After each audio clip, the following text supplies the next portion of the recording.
Halo guys, kembali lagi bareng gue Brian Solid. Ngomongin soal produk Apple memang nggak ada habisnya. Selalu ada yang suka dan juga ada yang nggak suka karena menganggap overpriced atau kemahalan. Nah, di video kali ini gue mau ajak kita untuk sama-sama berpikir kenapa sih produk Apple itu mahal. Mungkin ada yang langsung kepikiran jawabannya, ya karena itu Apple. Yang nggak salah sih jawabannya. Tapi coba kita gali lebih lanjut kenapa sih produk Apple itu mahal. Nah, beberapa bulan yang lalu gue ketemu gambar ini dari Twitter Oliur. Dia adalah YouTuber dari luar negeri. Gue lupa sih aslinya nih gambar punya dia atau dia tweet dari gambar orang lain. Tapi yang pasti gue inget gue ketemunya dari Twitternya Oliur. Nah, gambar ini punya makna yang bagus untuk jelasin kenapa Apple bisa kasih harga produk mereka lebih tinggi dari produk pada umumnya yang serupa. Tapi nanti kita akan bahas lebih lanjut soal gambar ini, jadi pastikan kalian nonton terus supaya kalian bisa mengerti maksud dari gambar ini itu apa sih. Apple adalah salah satu perusahaan yang bergerak dalam bidang teknologi yang juga bisa dibilang adalah brand yang premium. Walaupun mungkin ada yang setuju atau kurang setuju dengan statement bahwa Apple adalah brand yang premium, tapi buat gue pribadi, gue menganggap bahwa Apple adalah brand yang premium. Karena harga produk mereka yang lebih mahal dibandingkan harga produk dari merek lain yang serupa. Walaupun secara spesifikasi juga bukan yang gede banget, seperti RAM-nya hanya 4GB atau 6GB, kamera 12MP, di saat yang lain udah ada yang 108MP, dan sebagainya. Kurang lebih definisinya sama seperti definisi yang digambarkan pada salah satu artikel perusahaan brand consultant berikut ini.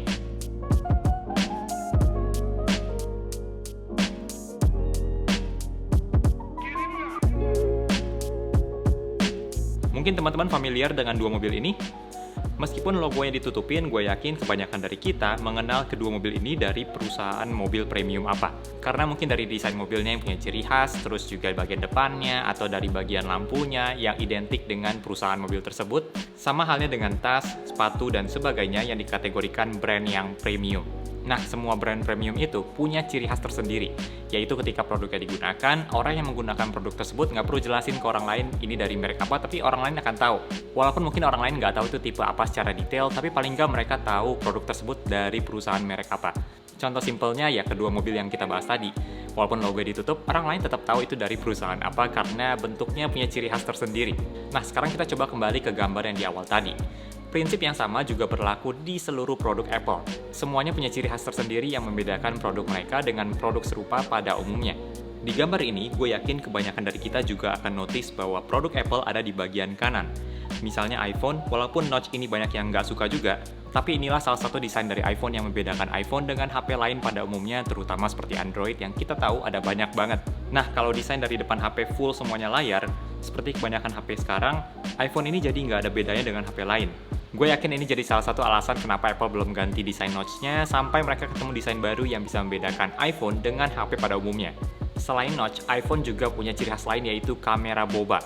Walaupun banyak meme-nya pas pertama kali diperkenalkan, tapi bentuk kameranya ini udah jadi ciri khas iPhone bahkan sampai iPhone yang terakhir rilis yaitu iPhone 13.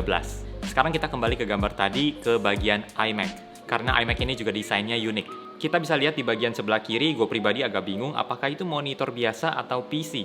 Tapi ketika lihat di sebelah kanan, kita langsung tahu itu adalah iMac. Lalu produk Apple lainnya juga sama. Misalnya MacBook yang ada logo Apple dan Touch Bar, Apple Watch yang bentuknya kotak, AirPods yang ukurannya kecil dan warna putih, terus juga AirPods Max yang bentuk ear cups-nya polos dan kotak, dan berbagai produk lainnya juga ada ciri khas masing-masing. Berbeda banget dengan HP lainnya, misalkan Android, yang sulit dibedakan karena ada begitu banyak dan juga desainnya mirip-mirip, apalagi tampak depan. Kecuali kalau HP-nya lebih khusus seperti bisa dilipat, itu lebih mudah untuk dikenalin. Tapi kalau yang kotak biasa aja, sulit dibedakan HP yang satu dengan yang lainnya. Next, brand premium juga dibarengi dengan rasa eksklusif buat para pengguna produknya. Rasa eksklusif ini biasanya didorong oleh faktor tertentu, misalkan salah satunya pelayanan yang bagus, servis yang bagus, sehingga pengguna produknya merasa dihargai, merasa spesial, dan sebagainya. Hal yang sama juga berlaku pada brand premium seperti Apple. Contoh simpelnya, iPhone kalian bisa mendapatkan akses ke aplikasi yang nggak ada di HP lainnya, lalu ekosistem Apple yang punya fitur-fitur tersendiri, perlindungan terhadap data privasi. At Apple, we believe privacy is a fundamental human right. Dan bahkan dari acara peluncuran seperti Apple Event atau WWDC yang menurut gue bagus banget. Nggak cuma sekedar rilis gitu aja, bahkan untuk peluncuran software baru pun ada acaranya tersendiri. Walaupun teman-teman mungkin membeli produk Apple tanpa peduli soal rasa eksklusif ini, tapi sedikit banyak ternyata ada pengaruhnya loh. Misalnya kalian lagi mau beli HP nih, ada dua pilihannya dan salah satunya iPhone. Mungkin ketika harganya sama, kalian akan berpikir ulang, apa gue ambil iPhone aja ya, karena harganya udah beda tipis nih. Biasanya orang pada ngomong gitu sih, ketika harganya udah beda tipis sama iPhone, mereka akan cenderung memilih iPhone aja daripada HP lainnya, karena harganya udah nggak jauh. Padahal mungkin secara spesifikasi HP lain lebih bagus. Apple juga punya strategi yang efektif untuk mempengaruhi emosi orang-orang supaya tertarik pada produk mereka. Biasanya dengan bahasa-bahasa yang sering kita dengar ketika peluncuran produk terbaru Apple. This is the most powerful, fastest iPhone we've ever made. The iPhone 6 and the iPhone 6 Plus, they are without a doubt the best iPhones we've ever done. This is the iPhone 11 Pro, and these are the most powerful and most advanced iPhones that we have ever built in a stunning new design. Dengan menggunakan kata-kata seperti itu, sebenarnya mereka sedang menggambarkan produk mereka sebagai yang terdepan, paling canggih, mewah, dengan dibarengi dengan presentasi yang bagus. Dan ini berpengaruh banget loh. Mungkin teman-teman pernah lihat di luar negeri ketika ada peluncuran iPhone terbaru, orang rela ngantri berjam-jam sebelum toko Apple Store-nya buka, dan pembelinya disambut dengan meriah ketika mereka masuk ke toko Apple Store. Dan ini membuat mereka merasa spesial tentunya. Dan Apple di satu sisi berhasil membuat hype-nya dapat banget. Bahkan setahu gue setiap peluncuran iPhone kalau nggak salah, orang pada ngantri duluan sebelum tokonya buka. Karena banyak orang di luar sana yang mau duluan untuk cobain atau beli produk Apple. Efeknya Apple sehebat itu loh. Jadi walaupun produknya mahal, tapi orang pada rela ngantri buat beli barangnya. Bahkan ada istilah khusus ketika kalian membeli produk Apple, yaitu Apple Tax. Yang artinya ketika kalian membeli produk Apple, kalian harus membayar lebih karena ada logo Apple-nya.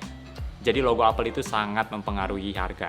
Dan yang terakhir, dengan meluncurkan produk-produk yang mungkin bagi kebanyakan orang harganya tidak make sense. Contohnya roda ini yang harganya $699 atau $700. Ini sebenarnya roda untuk Mac Pro yang tujuannya untuk memudahkan pindahin Mac Pro-nya, biar lebih gampang aja pindahinnya. $700 hanya untuk roda yang biar gampang pindahin barang, ini ada tujuannya loh. Sama halnya dengan Pro Display XDR yang harganya mulai dari $4.999, dengan stand-nya $999, dan mount adapter $199.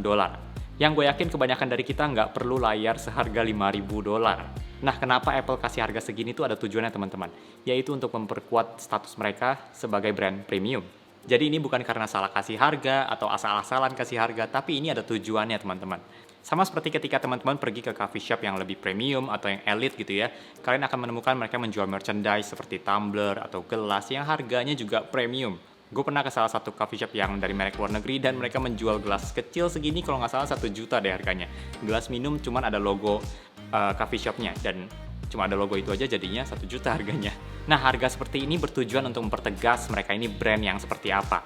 Jadi jangan kaget kalau misalkan teman-teman lihat Apple merilis suatu produk yang harganya tidak make sense seperti roda itu yang $700, karena mereka mau supaya orang-orang melihat mereka sebagai brand yang premium. Oke, gue rasa itu aja beberapa alasan kenapa produk Apple itu mahal berdasarkan analisa gue sendiri. Mungkin dari kalian ada yang setuju, ada juga yang enggak, dan enggak apa-apa karena semua orang bisa punya pandangan mereka tersendiri tentang produk Apple. Bukan untuk membela Apple dan sebagainya, tapi hanya sekedar sharing perspektif dari gue aja. Dan gue sendiri pun juga nggak menggunakan semua device Apple kok. Oke, segitu aja untuk video kali ini. Thank you banget buat kalian yang udah nonton sampai di detik ini. Jangan lupa untuk klik tombol like kalau kalian suka dengan video ini, dan juga subscribe kalau misalnya kalian belum. Dan kita ketemu lagi di video yang berikutnya. Bye!